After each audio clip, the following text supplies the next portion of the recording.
c'est tout le monde. Il ne faut pas taper sur les attaquants parce qu'on marque pas. Hein. C'est tout le monde. C'est comme ça. Et dans une période où on a eu des bons résultats, même si je pense qu'on n'a pas fait des matchs extraordinaires, mais on est arrivé à Auxerre, on a gagné 1-0. Donc voilà, c'est un coup d'arrêt, mais il faut relancer la machine pour la suite. Ce match face à Saint-Étienne, comment il se présente? Pas de la meilleure façon possible? Non, pas de la meilleure façon possible, mais bon, après c'est la coupe, hein, c'est un autre. Ça va être un autre match, une autre partie, donc il faut se remettre dedans. On a un bon coup à jouer parce que la Coupe de la Ligue, on sait que ça va vite, on peut vite se retrouver en quart de finale, en demi, en finale et approcher une place européenne. Donc faut pas prendre ça à la légère. Saint-Étienne est dans une bonne dynamique, même si là ils ont fait en ce moment ils sont un petit peu moins bien, mais ça va être un gros match avec une grosse ambiance. Donc maintenant c'est à nous de répondre présent, je pense déjà dans les duels physiquement et ensuite les occasions on les aura, même comme hier soir, même si on n'a pas été très bon, on a eu des occasions, donc il faut être bon défensivement déjà, je pense. Vous attendez à vous faire bouger là-bas?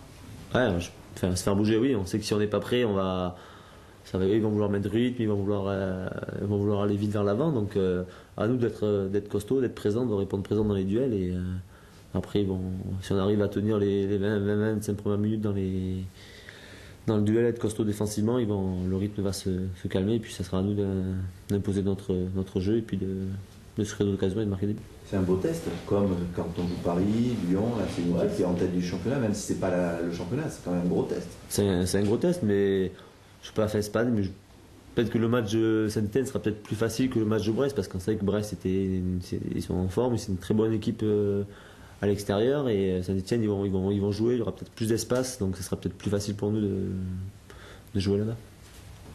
Cette équipe de Brest justement, tu l'as trouvé comment?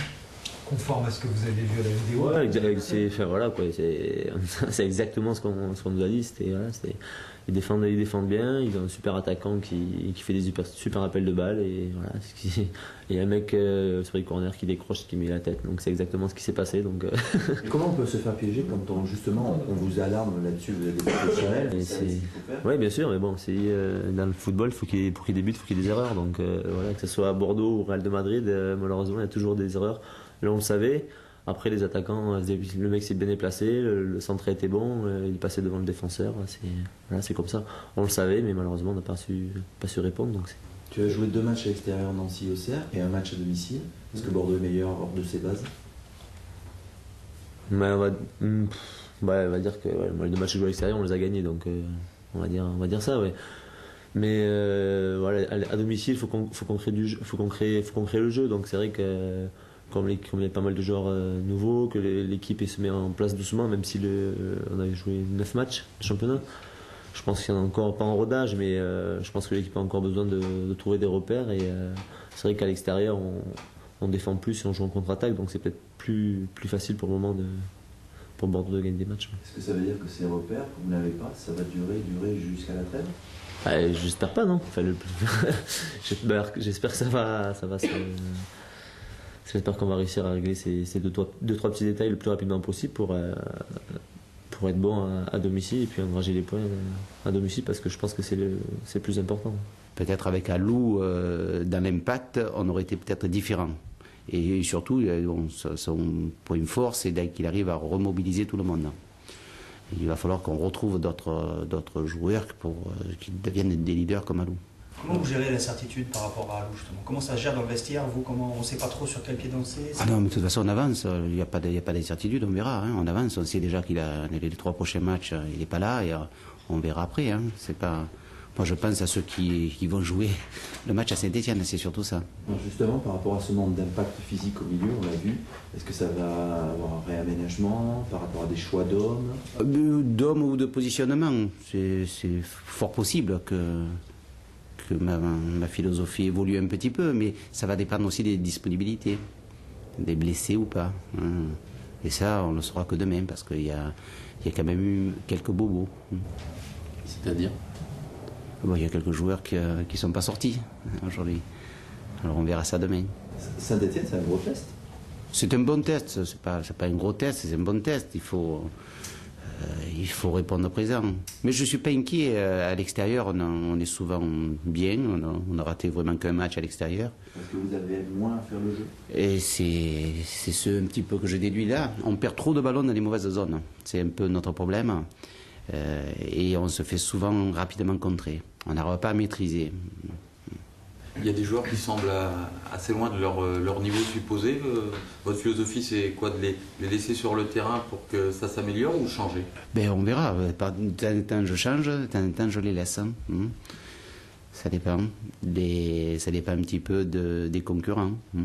Savoir s'ils peuvent m'apporter un peu plus ou pas. Pour le moment, vous n'avez pas les joueurs pour les remplacer? Non, je ne dis pas ça. Je fais des choix et que j'assume. Je pense que... Mais j'ai pas la vérité non plus. Pardon, Benoît Taurinas, il est opérationnel? Je pense, ouais, je pense. Aujourd'hui, il s'est entraîné normalement. Demain, on verra, hein, parce que là, aujourd'hui, c'était que des petits jeux. Demain, on va allonger un petit peu, et si physiquement il est prêt, il rentrera. Hein. On va savoir ce que vous inspire cette équipe de Saint-Etienne qui était à la rue il y a quelques mois, et là qui a retrouvé, on a l'impression, un nouvel état d'esprit, avec Galtier. Oui, et des joueurs qui se révèlent, c'est surtout ça, des joueurs qui s'expriment, même les anciens, hein, parce que je vois que même les anciens, ils sont au top niveau. Écoutez, moi qui suis un peu un vieux de la vieille, ça fait plaisir de revoir Saint-Etienne comme ça. Hein. C'est un club mythique, et bon, moi je suis content qu'ils reviennent au premier niveau. Ils marquent un peu le pas en championnat aussi, ils n'ont pas gagné depuis 2 matchs. Bon, si vous appelez ça marquer le pas dans la position où ils sont, j'aimerais bien marquer le pas comme eux. Jouer dans le chaudron, c'est quoi pour un joueur? Alors je ne sais plus si c'est le chaudron de l'époque, hein, mais à l'époque c'était quelque chose. Hein. Moi, c'est mon premier match à Saint-Etienne, mais c'était un derby parce que j'étais à l'époque à l'Olympique Lyonnais. On ne s'entendait pas à 10 mètres. C'est ceux qui m'avaient marqué. Bon, maintenant, je ne pense pas que ce soit le même chaudron. Mais à l'époque, je pense que c'était le stade qui m'a le plus marqué. Pourtant, j'ai joué après devant 100 000 spectateurs, mais c'était surtout le chaudron qui m'avait le plus marqué. Cette Coupe de la Ligue, c'est un objectif pour vous, pour le club, et c'est aussi peut-être la possibilité de donner du temps de jeu à d'autres joueurs qui n'ont pas. Oui, mais c'est ce que j'ai fait déjà à Nancy. Là, certainement, il y a des joueurs, je vais leur donner du temps de jeu, hein, de voir un petit peu si je peux les utiliser après. Et ça fait partie des objectifs, les 3 qui nous restent. Hein. Votre prédécesseur disait que c'est le 3e match le plus difficile dans une semaine. Oui. Vous aussi, vous pensez que mais tout le temps, c'est toujours le 3e match. Sauf que là, le 3e match, c'est à Monaco, et ils seront dans la même disposition que nous. Alors donc, ça sera égalité, et nous, on joue mardi. Alors donc, le match à Monaco a été repoussé à dimanche. Donc là, il y a assez de temps de récupération pour travailler, il n'y a pas de problème. Vous n'avez pas donné plus de détails sur les joueurs qui ne sont pas sortis? Qui sont-ils, par exemple? Oui, mais là, il faut demander au docteur. Juste savoir qui ils sont. Pas ceux Qui ils sont, oui. Qui ils sont. Oui, mais bon, moi j'étais sur le terrain, il faut demander au docteur qui n'est pas sorti. Je sais sincèrement,